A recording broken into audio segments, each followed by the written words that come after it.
Hello à tous, on se retrouve aujourd'hui pour parler des animaux totems. Juste avant Noël, je vous avais préparé un petit calendrier de l'Avent des animaux totems afin de découvrir pendant 25 jours un nouvel animal totem. Et ce petit calendrier des animaux totems vous a tellement plu que j'ai eu plein de mails pour me faire de jolis messages, de jolis commentaires et aussi pour me demander de développer d'autres animaux parce que vous n'en avez encore pas assez. Donc du coup c'est vrai que moi j'ai pris beaucoup de plaisir à faire ces animaux totems, à faire toutes ces petites vidéos. C'est vrai que ça m'a pris pas mal de temps, pas mal d'énergie. Donc du coup j'ai décidé de vous en faire encore quelques-unes supplémentaires, quelques-unes de plus parce que moi aussi j'ai envie de découvrir encore d'autres animaux totems et parce que j'aime bien vous montrer un petit peu ces animaux totems et vous parler d'eux. Donc du coup je ferai quelques vidéos supplémentaires des animaux totems pour vous faire plaisir et pour me faire plaisir aussi. Mais bien évidemment, je ne pourrai pas faire tous les animaux qui se trouvent sur cette terre. On est d'accord? Donc voilà, je vais en faire quelques-uns. Il y en aura un par semaine qui sortira. Et du coup, eh bien, je vous laisserai voir celui qui vous parle, celui qui vous appelle. Peut-être que dans les animaux totems que j'ai fait jusqu'ici, eh bien, vous n'avez pas encore trouvé votre animal totem parce que peut-être que je n'ai pas tout simplement fait votre animal totem. Donc vous allez peut-être le découvrir dans les futures vidéos que je vais faire. Donc voilà, aujourd'hui on va commencer eh bien, par le tigre. On va aller découvrir un petit peu le tigre, quel est cet animal totem là. Et comme d'habitude, je vais vous donner un petit mantra, une petite phrase que j'aime bien qui est liée au tigre. Comme d'habitude, je vais vous parler des personnalités et des capacités des gens qui ont cet animal comme totem. Et enfin, je vais aussi vous parler eh bien, de chakras, de lithothérapie et de plantes qui accompagnent cet animal totem. Donc voilà, le format reste le même, mais voilà, je vais vous présenter du coup d'autres animaux dans les semaines à venir. Donc voilà, soyez bien attentifs, n'oubliez pas de vous abonner à ma chaîne pour découvrir eh bien, les prochains animaux qui vont sortir et pour n'en louper aucun. Et puis n'hésitez pas aussi à mettre un petit like, un petit commentaire, ça me fait toujours super plaisir. Donc c'est parti, on va aller découvrir le tigre. Donc du coup, comme d'habitude, j'ai décidé de vous proposer une petite phrase, un petit mantra qui est vraiment lié au tigre et à son énergie. Donc cette phrase c'est quoi? Eh bien cette phrase c'est « Qu'attends-tu pour vivre pleinement ta vie et ta sensualité ?» Ok les amis? Si cette phrase elle résonne à l'intérieur de vous, si elle vous parle, si elle vous fait un petit tilt, elle vous dit un petit peu « Oh ouais tiens ça me parle, ça provoque quelque chose chez moi quand j'entends cette phrase », eh bien c'est probablement que cet animal fait partie de vos animaux totems. Donc du coup, je vous invite à regarder un petit peu plus en détail cette vidéo. Et d'ailleurs, pour rappel, pour ceux qui n'auraient pas vu ma toute première vidéo sur les animaux totems, eh bien je vous invite à aller la voir, à aller la regarder. Je vous mettrai le lien juste en dessous dans le descriptif parce que c'est une vidéo où j'explique un petit peu qu'est-ce que c'est un animal totem. J'explique aussi qu'on en a 7 qui nous accompagnent toute notre vie. Voilà, donc je parle un petit peu de l'animal totem dans sa globalité et je pense que c'est important de commencer par cette vidéo pour bien comprendre les animaux totems. D'accord? Donc n'hésitez pas à aller voir, je vous mettrai le lien et puis sinon, eh bien c'est parti! Le tigre, c'est un animal qui symbolise la force et la puissance et c'est un animal qui sait s'imposer de manière générale. C'est vraiment lui qui règne sur la jungle en fait. Comme le lion règne un petit peu sur la savane, lui, il va régner sur sa jungle. Ok? Les tigres, ils sont aussi pleins de vitalité, plein d'énergie, ils sont assez habiles aussi. Ils me font vraiment penser à un gros chat. D'ailleurs, ce sont des félins aussi, les tigres, mais ils me font penser vraiment à un gros chat. Ils ont vraiment beaucoup de traits de personnalité du chat, je trouve. Parce que le tigre, c'est un animal qui est, comme le chat d'ailleurs, extrêmement solitaire. Voilà, il est vraiment solitaire, ça ne le dérange pas du tout de vivre seul, d'être seul. Il aime cette solitude, ok? Et le chat, c'est pareil, c'est aussi un animal qui est comme ça, qui est très solitaire, qui n'a besoin de personne d'autre pour vivre. Il n'a pas besoin d'être en groupe, d'être en troupeau, il n'a pas besoin de ses enfants, il n'a pas besoin de son compagnon de vie. Enfin voilà, dans la majorité des cas, ce sont des animaux extrêmement solitaires. Le tigre, il est souvent perçu comme un animal très féroce et je pense que ça fait partie du fait que c'est un animal qui est extrêmement fort, extrêmement lourd, extrêmement puissant. Il a une mâchoire qui est beaucoup plus puissante que celle du lion. Il est aussi imprévisible qu'un chat, enfin voilà, il peut changer d'avis à tout moment. Il y a à la fois, ce côté féroce en lui, ce côté solitaire forcément, ce côté un petit peu changeant d'humeur, etc., etc. On peut vraiment retrouver ça chez le tigre. On peut vraiment retrouver un mélange du chat et du lion à travers le tigre en fait. Donc voilà un petit peu pour la présentation globale du tigre. Du coup, on va aller voir un petit peu les personnalités et les capacités des personnes qui ont cet animal comme totem. Donc les personnes qui ont cet animal comme totem, ce sont des personnes qui ont une très grande force en elles. Ce sont des personnes qui vont être capables de surmonter tous les obstacles que la vie va leur mettre sur leur chemin. Elles ont vraiment toutes les clés en elles pour surmonter ces obstacles parce qu'elles sont dotées d'une force et d'une puissance incroyable à l'intérieur d'elles. Ce sont des personnes courageuses qui ont vraiment du courage ou en tous les cas, si ce n'est pas le cas, si ce ne sont pas des personnes qui ont beaucoup de courage ou si vous sentez que vous manquez un petit peu de courage, eh bien justement vous pouvez faire appel à cet animal totem du tigre pour vous aider, pour vous accompagner, pour vous donner du courage, pour vous permettre d'oser faire des choses, pour vous permettre d'oser prendre des décisions, pour vous permettre d'oser sortir de votre zone de confort, mais aussi pour vous autoriser à avoir confiance en vous, d'accord? Parce que le tigre, c'est vraiment ça qu'il incarne, c'est à la fois le courage, la force et la confiance en soi. Okay, et donc du coup, si soit vous êtes extrêmement comme ça, comme ce tigre-là, soit vous manquez justement de confiance en vous, vous manquez de combativité un petit peu, j'ai envie de dire, et de courage, auquel cas, vous devez faire appel, ou vous pouvez en tout cas faire appel à cet animal totem du tigre pour vous aider. Peut-être qu'il est là justement comme animal totem dans votre vie pour vous aider à développer ces capacités qui sont là, qui sont à l'intérieur de vous en fait. Il faut juste oser les développer, il faut juste oser les rayonner partout et les incarner, d'accord? Parce que vous êtes des personnes courageuses, parce que vous êtes des personnes qui ont une force incroyable en elles, ok? Donc allez-y, ayez confiance en vous et osez montrer le tigre qui se cache à l'intérieur de vous. Ces personnes, ce sont aussi des personnes qui ont une excellente forme physique de manière générale. Alors évidemment, je ne suis pas en train de vous dire que les personnes qui ont l'animal totem du tigre sont toutes des personnes de très haut niveau sportif, qui font du sport tous les jours à fond. Non, pas du tout. Mais ce sont des personnes qui aiment bien potentiellement le sport ou en tous les cas qui aiment bien prendre soin de leur santé physiquement. Voilà, peut-être que ça va être des personnes qui vont faire attention à ce qu'elles mangent, qui vont faire un petit peu de sport régulièrement, qui vont vraiment s'entretenir pour leur santé, qui vont vraiment faire attention et qui vont vraiment prendre soin d'elles, d'accord? En tous les cas, à travers ce que le tigre nous apporte, c'est vraiment ça, c'est vraiment prendre soin de soi, prendre soin de son corps et s'entretenir, d'accord? Pour ne pas se laisser aller. On a vraiment cette énergie-là qui vient avec le tigre.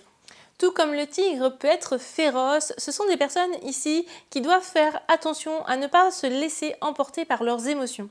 Parfois, on se sent submergé par nos émotions et du coup, on peut vite tomber dans la colère, on peut vite s'énerver, on peut vite être frustré et on peut vite avoir nos émotions qui débordent et du coup, ça fait que nous, on part totalement en cacahuète. On peut s'emporter et avoir une colère qui monte, une grande colère qui monte en nous. On peut s'énerver très vite. Enfin voilà, on peut se laisser emporter par nos émotions, quelles qu'elles soient d'ailleurs. On peut aussi juste tout simplement se mettre à pleurer beaucoup tout le temps. Donc voilà, en fait, on se sent vraiment, on peut avoir ici des personnes qui se sentent vraiment submergées par leurs émotions et qui du coup les laissent, ces émotions, les submerger et du coup après ça part un petit peu en cacahuète entre guillemets. En tous les cas, c'est vrai que c'est dommage parce que souvent, notamment la peur, la colère, etc., elles viennent, elles montent d'un coup, elles prennent le dessus, et puis après, on est épuisé, on est fatigué, ça nous a rien apporté. Alors que si justement, quand on sent que cette colère, elle monte en nous, il faut juste essayer de prendre du recul, il faut juste essayer de se dire, ok, là je sens que ça monte, ok, là je m'isole, je me mets dans un coin où je suis seule, tranquille, je respire profondément et juste je prends le temps d'être à l'écoute de moi-même.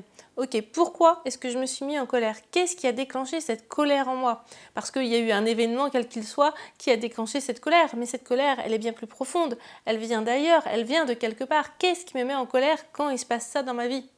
Ok, et c'est là que c'est hyper important de remonter à la source, de remonter au problème finalement, à ce début de colère, d'où est-ce qu'il vient profondément, et juste de prendre ce temps de se dire, ok, j'ai cette émotion qui arrive, comment je peux la gérer pour pas qu'elle se transforme tout de suite en colère. Comment est-ce que je peux faire? Et donc du coup, la chose, je dirais, la plus importante, c'est vraiment de trouver la source de cette colère ou de cette peur ou de cette angoisse ou quelle que soit l'émotion. C'est vraiment de remonter à sa source pour conscientiser qu'est-ce qui s'est passé.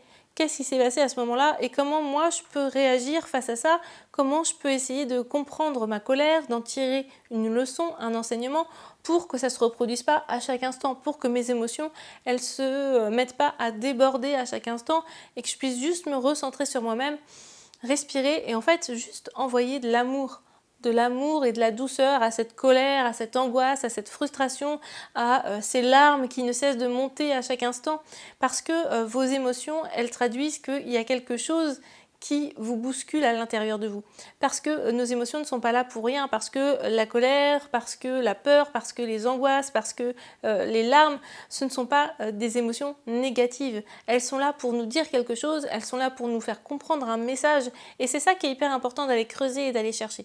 Donc du coup, ce sont vraiment ici des personnes qui vont avoir peut-être besoin justement d'aller trouver la source de leurs émotions, pourquoi elles sont si décuplées peut-être, pourquoi elles sont si grandes et comment ils peuvent faire en sorte que ça déborde pas à chaque instant parce que ça peut être hyper fatigant au bout d'un moment d'être tout le temps en colère ou d'être tout le temps angoissé ou d'être tout le temps en train de pleurer. Enfin voilà, ça peut être vraiment hyper fatigant, hyper usant et on se dit mais qu'est-ce qui se passe, qu'est-ce qui m'arrive, je suis pas normale, etc. Alors que pas du tout, en fait c'est tout à fait normal, c'est juste votre corps qui essaie de vous transmettre un message et qui essaie de vous dire quelque chose. Ok, donc ici on a vraiment des personnes qui peuvent faire appel à cet animal totem du tigre pour justement essayer d'apaiser à la fois ses émotions et essayer de les comprendre. Ici, les personnes qui ont cet animal comme totem, ce sont aussi des personnes qui sont capables de prendre des décisions extrêmement rapidement, qui sont aussi très spontanées. Voilà, elles vont avoir peut-être même tendance à surprendre leur entourage, leurs amis, leur famille, par leurs décisions, par leurs choix qui sont pris peut-être extrêmement vite, où on se dit « Oh là là, bon t'es sûr, mais t'as bien réfléchi à ta décision, à ton choix ?» Ouais, c'est bon, c'est ok. Voilà, ce sont des personnes qui agissent rapidement et qui agissent vite, qui sont vraiment dans l'action en fait. Ce sont vraiment des personnes extrêmement habiles, un petit peu comme le tigre, qui est habile, qui est plein de vitalité, qui est extrêmement vif en fait. Ce sont des personnes un petit peu comme ça aussi qui vont savoir prendre des décisions rapidement et facilement. Ces personnes, elles peuvent être à la fois très à l'aise en société, mais là où elles s'épanouissent encore plus, c'est quand elles se retrouvent seules, quand elles sont seules avec elles-mêmes, ça leur fait un bien fou. Elles ont besoin en fait de ces moments de solitude, de ces moments pour se ressourcer, de se sentir seules en fait, de pouvoir être dans leur petit cocon, de pouvoir être juste avec elles-mêmes. Et ça, c'est vraiment quelque chose qui ne leur pose pas de problème, qui ne leur fait pas peur du tout. Enfin voilà, elles sont très à l'aise avec le fait de pouvoir juste être seule avec soi-même. Il n'y a pas de souci, elles n'ont pas besoin d'être tout le temps entourées, elles n'ont pas besoin d'être tout le temps sollicitées par les autres. Ce sont des personnes qui sont, comme je disais, extrêmement à l'aise à la fois en société, à la fois entourées de personnes, mais aussi quand elles sont seules et elles ont vraiment besoin de se retrouver seules de temps en temps. Le tigre, c'est un animal qui vous invite de manière générale à oser sortir de votre zone de confort, à oser passer à l'action, à oser avoir confiance en vous et à oser incarner pleinement qui vous êtes. C'est vraiment un animal qui, lui, pour le coup, incarne pleinement tout ce qu'il est. Il n'a pas peur de quoi que ce soit, il avance sereinement sur son chemin dans la vie, il ne se pose pas 10 000 questions, il y va quoi. Clairement, il y va, il a confiance et il y va. Il n'a pas besoin du soutien de ses pairs, il n'a pas besoin de vivre en groupe, en troupeau. Il a juste besoin de faire sa petite vie, d'avancer comme il l'entend sur son chemin de vie. Et c'est vraiment ce qui vous invite à faire, d'avancer comme vous l'entendez sur votre chemin de vie, parce qu'il n'y a que vous finalement qui sachiez ce qui est bon pour vous. Le tigre, bien qu'étant un animal solitaire, il s'accouple quand même régulièrement avec des femelles. Et du coup, le tigre, il est extrêmement aussi lié à la fois à la sensualité, mais à la sexualité chez nous, les humains, entre guillemets. Donc il y a vraiment un lien avec la sensualité, avec la sexualité d'extrêmement développé. Donc ici on aura peut-être des personnes, alors soit qui seront extrêmement à l'aise avec leur sensualité, avec leur sexualité, qui seront vraiment très ouvertes et très à l'aise et qui incarneront pleinement cette sexualité, cette sensualité au quotidien. Mais on peut aussi avoir justement l'inverse, des personnes qui ont justement du mal à incarner leur sensualité, qui ont du mal à être à l'aise avec leur sexualité aussi. Ok, on peut avoir vraiment ici des personnes qui ont justement besoin de cet animal comme totem pour pouvoir se sentir à l'aise dans leur sensualité, dans leur sexualité, qui ont vraiment besoin de cet animal pour les accompagner. Parce que il peut y avoir une multitude de raisons pour lesquelles on n'est pas à l'aise dans sa sensualité. Enfin, je veux dire, n'importe qui peut se sentir mal à l'aise avec sa sensualité ou peut très bien être à l'aise et puis, je ne sais pas, moi par exemple après une grossesse, on se sent moins bien dans son corps, on se sent moins sensuel, on se sent moins féminine, moins à l'aise, etc. Donc voilà, ça peut changer à n'importe quel moment de la vie. C'est pas parce qu'aujourd'hui on est à l'aise avec sa sensualité et sa sexualité que demain ça va pas changer. On peut aussi avoir eu des traumatismes dans notre vie qui font que, eh bien, on n'est pas forcément à l'aise, on n'est pas à l'aise avec nos conjoints, on n'est pas à l'aise avec nous-mêmes, avec notre propre regard de nous-mêmes. Donc voilà, il y a vraiment plein de choses ici qui peuvent venir perturber à la fois cette sensualité qu'on a et à la fois cette sexualité. Donc du coup, c'est vraiment de prendre ce temps de se dire, ok, aujourd'hui, je suis à l'aise ou non avec ma sensualité. Je suis à l'aise ou non avec ma sexualité, mais j'essaie de voir là où ça va pas, pourquoi ça va pas, quelles en sont les raisons profondes, quelles en sont les sources. Voilà, par exemple, je me sens pas sensuelle depuis que je suis maman parce que j'ai pris des kilos, je les ai pas perdus. Je me sens plus à l'aise dans mon corps, ok. Bon, et bien c'est vraiment de pouvoir faire appel à cet animal totem du tigre pour vous aider à retrouver cette sensualité malgré le fait que vous ayez pris des kilos. Et bien c'est pas grave, c'est pas si grave après tout, ok. Donc du coup c'est vraiment accueillir ce nouveau corps, accueillir sa sensualité et s'autoriser aussi, parce que des fois c'est ça, on ne s'autorise pas juste à être sensuel, à être quelqu'un de sensuel parce que peut-être pendant notre enfance on nous a toujours dit qu'on était un garçon manqué, qu'on n'était pas du tout sensuel, qu'on n'était pas du tout mignon, mignonne, enfin voilà, on nous a peut-être jamais dit juste qu'on était jolie et du coup on s'est jamais juste senti jolie ou sensuelle, ou on n'a peut-être juste jamais accueilli cette part de féminité en nous. Donc du coup, on se sent un petit peu déconnecté de ce côté féminin qui fait pourtant partie de nous. Et du coup, c'est vraiment d'accueillir et de se dire, ça fait partie de moi, c'est aussi qui je suis, donc j'ai le droit, donc je m'autorise à être la femme que j'ai envie d'être, ou à être l'homme que j'ai envie d'être, ok ?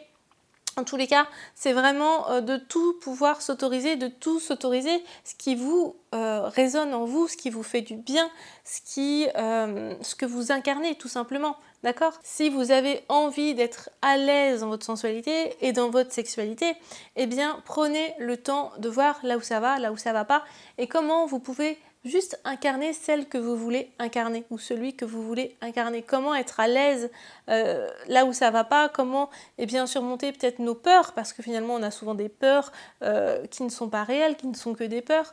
On a souvent des angoisses, on a souvent peur du regard de l'autre. Enfin voilà, il faudrait juste se déconnecter de tout ça, de notre mental, de notre ego qui ont tendance à nous dire « Oh, tu vas pas faire ça, oh, mais n'importe quoi, etc. etc. » Juste se déconnecter de tout ça et se dire « Ok, qui je suis profondément ?»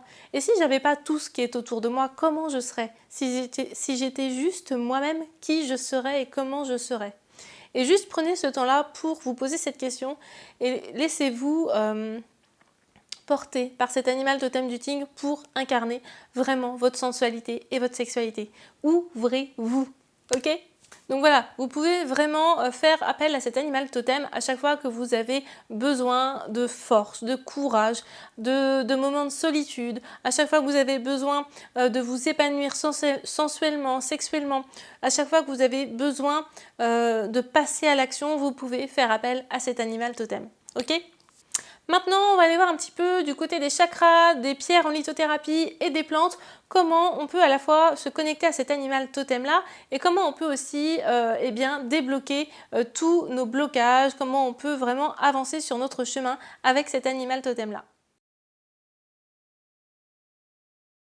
Alors le tigre, il est lié à 3 chakras. Le premier chakra auquel il est lié, c'est le chakra racine qui se trouve au niveau de notre périnée pour les dames et pour les messieurs. Donc voilà, il est vraiment lié au chakra racine qui est de couleur rouge et lui qui va être très lié à l'enracinement forcément, mais aussi à tout ce qui va être sexualité. Ensuite, il est lié au chakra sacré qui se trouve 2 doigts en dessous de notre nombril et qui va être lui lié à tout ce qui va être vitalité, énergie. Et enfin, il est lié au chakra du plexus solaire qui se trouve au niveau de votre plexus solaire et qui lui est de couleur jaune et qui va être vraiment lié à tout ce qui est confiance en soi. Ok ? Donc voilà un petit peu pour les chakras auxquels le tigre est relié. Maintenant, on va aller voir un petit peu du côté des pierres, comment on peut se connecter à cet animal totem-là et comment ces pierres, elles peuvent aussi nous aider par rapport à nous, par rapport à nos blocages et par rapport à nos besoins. Donc aujourd'hui, pour cet animal totem-là, je vais vous proposer 4 pierres. La première pierre que je voudrais vous proposer, c'est le grenat. Le grenat qui est une pierre qui va vous permettre de vous donner de l'énergie. C'est vraiment une pierre d'énergie vitale, c'est vraiment une pierre qui va venir ici vous énergiser de manière générale. Ensuite, on a en deuxième pierre la cornaline. La cornaline qui, elle, va vous apporter de la vitalité, qui va vous permettre d'être un petit peu plus vif, qui va vous permettre d'être un petit peu plus dans l'action, dans le passage à l'action aussi. Ok ? En troisième pierre, eh bien, on a la citrine qui est une pierre de confiance en soi, qui vous permet vraiment de développer cette confiance en vous quand vous n'êtes pas forcément trop à l'aise, peu importe le domaine, hein, mais quand vous n'avez pas forcément confiance en vous, que ce soit au travail, dans votre couple ou avec vos enfants, eh bien c'est vraiment une pierre ici qui vient travailler sur cette confiance en soi et qui vient vous permettre de vous aider à la développer. Et enfin, la quatrième et dernière pierre que je voulais vous proposer, c'est la jaspe rouge. La jaspe rouge, c'est une pierre qui est très liée à la sexualité. Donc voilà, peut-être que si vous avez des problèmes par rapport à cette sensualité ou à cette sexualité, eh bien n'hésitez pas à prendre cette pierre, cette jaspe rouge, pour vous accompagner tant que vous en aurez besoin ou tant que vous en ressentirez le besoin. Donc voilà un petit peu pour les pierres qui peuvent vous accompagner si vous avez certains blocages. Du coup, maintenant, on va aller voir au niveau des élixirs floraux, comment on peut aussi venir vous accompagner pour différents blocages.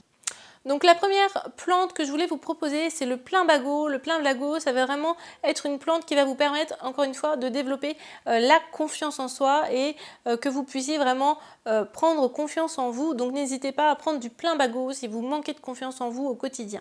Ensuite, en deuxième plante que je voulais vous proposer, on a l'orme. L'orme qui va être une plante ici de persévérance, qui va vraiment nous permettre de persévérer, de passer à l'action, de croire en soi, de rien lâcher, ok ?